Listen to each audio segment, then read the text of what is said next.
हाय army friends, ये blood का next part है। आई होप कि आपको पसंद आए। मेरे चैनल पे नए आए हो तो सब्सक्राइब कर देना। वीडियो पे लाइक और कमेंट करके ज़रूर बताना ये पार्ट आपको कैसा लगा। तो स्टोरी में आगे बढ़ते हैं। हमने देखा था कि युंगी जिमिन से प्रॉमिस करता है कि वो उसकी हेल्प करेगा। हार के जिमिन के पास कोई दूसरा रास्ता तो था नहीं, इसलिए वो युंगी की बातों पे बिलीव कर लेता है। बट फिर भी जिमिन के साथ वो सब कुछ होता रहता है। जैसे ही जिमिन होश में आता था, वहाँ पे नामजून आता था और उसकी बॉडी पे कट लगा के वहाँ से ब्लड लेता था और अपने लोगों में बांट देता था। पर जिमिन को युंगी कहीं नज़र नहीं आता था। ऐसे ही समय बीत रहा था। जिमिन का भरोसा टूटता जा रहा था। युंगी का कहीं अता पता नहीं था। अब जिमिन को भी लगने लगा था कि युंगी ने उससे खिलवाड़ किया है। युंगी ने उसका भरोसा तोड़ा है। उसने फिर से युंगी पे बिलीव करके गलती कर दी। उसे युंगी पे बिलीव करना ही नहीं चाहिए था। आखिरकार युंगी एक वैम्पायर है और वो भला क्यों ही अपने शिकार को खुद छोड़ेगा। ये सोच के जिमिन की आंखों में टीयर्स आ जाते हैं। अदर साइड युंगी एक नए शिकार की तलाश में भटक रहा था और उसे कोई शिकार नहीं मिल रहा था। थक हार के युंगी एक पेड़ के नीचे बैठ जाता है और सोचने लगता है, अगर मुझे नया शिकार नहीं मिला तो मैं जिमिन को कैसे बचाऊंगा। मुझे कुछ भी करके नए शिकार ढूंढना होगा।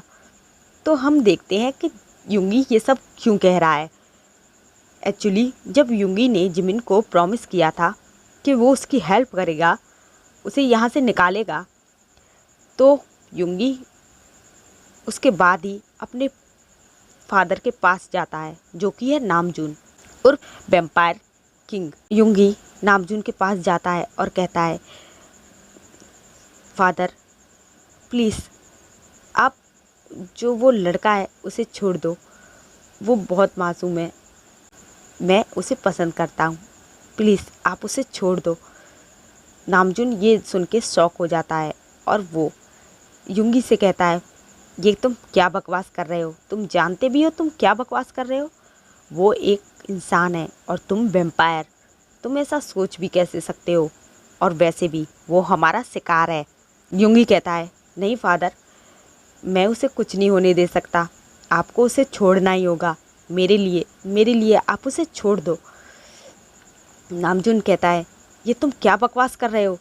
अगर शेर अपना शिकार ही छोड़ देगा तो वो खाएगा क्या? हाँ, हम उसे नहीं छोड़ सकते। तुम ऐसा कैसे कह सकते हो?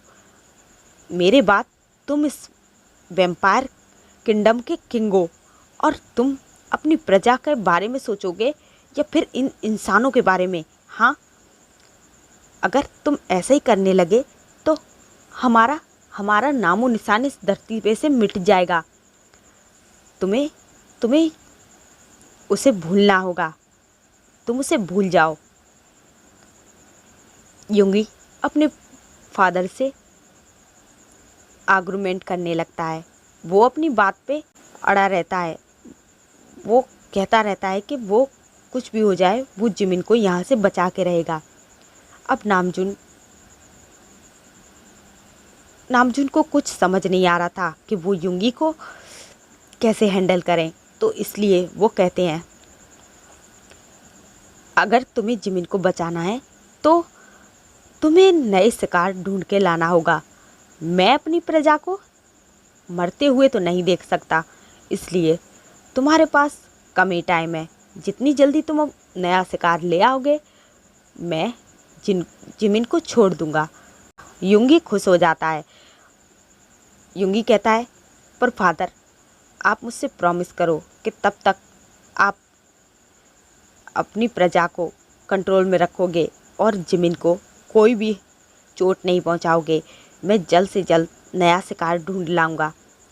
उसके फादर एक स्मिक करते हुए कहते हैं, ठीक है, चलो तुम्हारी बात मानी, मैं उसे कुछ नहीं करूंगा, पर तुम जाओ और हमारे लिए शिकार ढूंढ के लाओ। मुझे तुमसे एक और प्रॉमिस चाहिए। युंगी शॉक हो जाता है और अपने फादर की तरफ देखने लगता है। तभी नामजून कहता है, देखो हम वैम्पायर हैं हमारा और इंसानों का कोई मेल नहीं है, हम कभी चाह के भी एक नहीं हो सकते। तो इसलिए मैं बस ये चाहता हूँ, मैं उस लड़के को तो छोड़ दूँगा, बट अगर तुम्हें उसे सेफ रखना है तो तुम्हें उसे भूलना होगा, तुम्हें उसे यहाँ से दूर भेजना होगा। हम उसकी जान तो बख्श देंगे, पर तुमसे उसे दूर जाना होगा। यूंगी ये सुन के शौक होता है और कहता है, फादर आप ये क्या कह रहे हो, मैंने आपको बताया ना कि मैं उसे। तभी नामजुन कहता है, हाँ मुझे पता है, पर तुम भूल रहे हो, तुम इस वैम्पायर किंगडम के आने वाले किंग हो, होने वाले किंग हो। तुम्हें यहाँ के बारे में सोचना है, ना कि जिमिन के बारे में। और तुम्हारे कहने पे मैं उसकी जान बख्श रहा हूँ, तो इसका ये मतलब नहीं कि तुम उसे अपने साथ रखोगे या फिर उससे वेटिंग करोगे। मैं ये बिल्कुल नहीं होने दूंगा। अगर तुमने ये सब कुछ करने की कोशिश की तो मैं उसे मार डालूंगा। पर तभी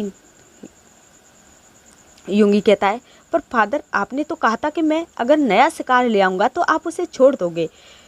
तो नामजुन कहता है, हाँ मैंने कहा था, तो मैं वही कह रहा हूँ। मैंने कहा था मैं उसे छोड़ दूंगा, मैंने ये नहीं कहा था कि मैं उसे तुम्हें अपनाने दूंगा, मैं तुम्हें और उसे एक होने दूंगा, कभी नहीं, ये कभी नहीं हो सकता। अब तुम सोच लो, तुम उसकी जान बचाना चाहते हो या फिर उसे हमेशा के लिए खोना चाहते हो। तुम उससे दूर रह के उसे सेफ रखना चाहते हो या फिर अपने पास रह के उसे मौत के हवाले करना चाहते हो। अब यूंगी के पास कोई दूसरा रास्ता नहीं था, वो सिर्फ जिमिन को सेफ रखना ही चाहता था। प्यार को भी सेक्रीफाइस करने के लिए तैयार हो गया, क्योंकि बस उसे इस बात की खुशी थी कि जिमिन सेफ तो रहेगा ना। ये सोच के यूंगी अपने फादर से इजाज़त लेता है और नए शिकार को ढूंढने के लिए चला जाता है। नामजुन यूंगी को जाते देख एक स्मैक करता है और मन में सोचता है, जाओ जाओ, जब तक तुम आओगे तुम्हें तुम्हारा जिमिन जिंदा नहीं मिलेगा। मैं अच्छे से जानता हूँ, तुम मेरे ही बेटे हो, तुम उसे नहीं भूल पाओगे, तुम उसे नहीं छोड़ोगे। बट अगर वो जिंदा ही ना रहे तो तुम कहाँ से उसे ढूंढोगे।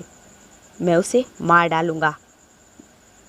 मुझे पता है तुम मुझसे गुस्सा होगे, तुम गुस्सा करोगे, बट मैं तुम्हें किसी तरह मना लूँगा। आखिरकार तुम मेरे बेटे हो, तुम मुझसे ज़्यादा देर नाराज़ नहीं रह सकते। और वो इंसान, उस इंसान को तो मरना होगा। अगर वो तुम्हारी ज़िंदगी में आया तो हमारा ये किंगडम बर्बाद हो जाएगा और मैं अपने इस किंगडम पे आँच बर्दाश्त नहीं कर सकता। ये कह के नामजुन हंसने लगता है। अब यूंगी को कहाँ पता था कि उसके फादर के मन में कौन सा डेविल प्लान चल रहा है। वो तो यही सोच रहा था कि किसी तरह वो जिमिन को बचा तो पाएगा ना। ये सोच के वो जी जान से अपने किसी नए शिकार की तलाश में था। बहुत ढूंढने के बाद आखिरकार यूंगी को एक शिकार मिल जाता है। यूंगी बहुत खुश था कि अब वो अपने जिमिन को आज़ाद करा देगा, बट उसे नहीं पता था कि जिमिन के साथ वहाँ हो क्या रहा है। जिमिन की हालत बहुत बुरी हो चुकी थी। अब उसमें काफ़ी कम ब्लड बचा था, जिसके कारण वो बहुत ज़्यादा कमज़ोर हो चुका था। बस वो जिंदा था। हमेशा वो यही सोचता था, यूंगी तुमने ये मेरे साथ ठीक नहीं किया, तुमने फिर से मेरे साथ खिलवाड़ किया, तुमने ऐसा क्यों किया, मैं तुम पे फिर से भरोसा करने लगा था। जिमिन यही सोच रहा था और उसकी आंखों से टीयर्स गिरे जा रहे थे। अदर साइड यूंगी उस शिकार को अनकॉन्शियस करके सीधे अपने मेंशन पहुंचता है और अपने फादर के सामने उस शिकार को ला के डाल देता है और कहता है, फादर मैं इस शिकार को ले आया, मेरा ज़मीन कहाँ है, उसे आज़ाद करो। नामजून शॉक हो जाता है और वो कहता है, वो तुम्हारा ज़मीन, तुमने कहा था ना कि उसे कोई चोट ना पहुंचाए, तो मैंने भी सोचा कि यहाँ मैं उसे रखूँगा तो शायद कोई उसे चोट पहुंचा देगा, तो मैं तुम्हें क्या जवाब दूंगा, तो इसीलिए मैंने उसे आज़ाद कर दिया। वो यहाँ से चला गया, वो बहुत हैप्पी था कि तुमने उसकी हेल्प की, उसे यहाँ से आज़ाद कराया, वो तुम्हें थैंक यू बोल रहा था। सॉरी बेटा, मैंने उसे आज़ाद कर दिया, तुम्हारा वेट नहीं किया, पर मैं क्या करता, अगर उसे कुछ हो जाता तो मैं तुम्हें क्या जवाब देता, इसलिए मैंने सोचा कि उसका यहाँ से जाना ही ठीक है। युंगी जब ये सुनता है तो उसे कहीं ना कहीं बहुत बुरा लगता है कि वो आखिरी बार जिमिन से मिल ना पाया, पर उसे इस बात की भी खुशी थी कि वो आखिरकार वो सेफ हो गया। फिर ये सोच के युंगी अपने फादर से कहता है, फादर मैं अपने रूम में जा रहा हूँ। ये कह के वो वहाँ से अपने रूम में चला जाता है। रूम में जाके वो चुपचाप बैठ जाता है और सोचता है, मैं खुश हूँ कि तुम आज़ाद हो गए जिमिन, बट मैं आखिरी बार तुमसे मिल नहीं पाया। अब मैं तुमसे कभी मिल पाऊँगा या नहीं मुझे नहीं पता, बट मैं तुम्हारे लिए खुश हूँ कि मैंने अपना प्रॉमिस पूरा किया, मैंने तुम्हें बचा लिया। ये सोच के युंगी लेट जाता है और अपनी आंखें बंद कर लेता है। उसे कहीं ना कहीं कुछ कमी महसूस हो रही थी। उसे लग रहा था कि वो खुश होना चाहता है पर वो खुश नहीं है।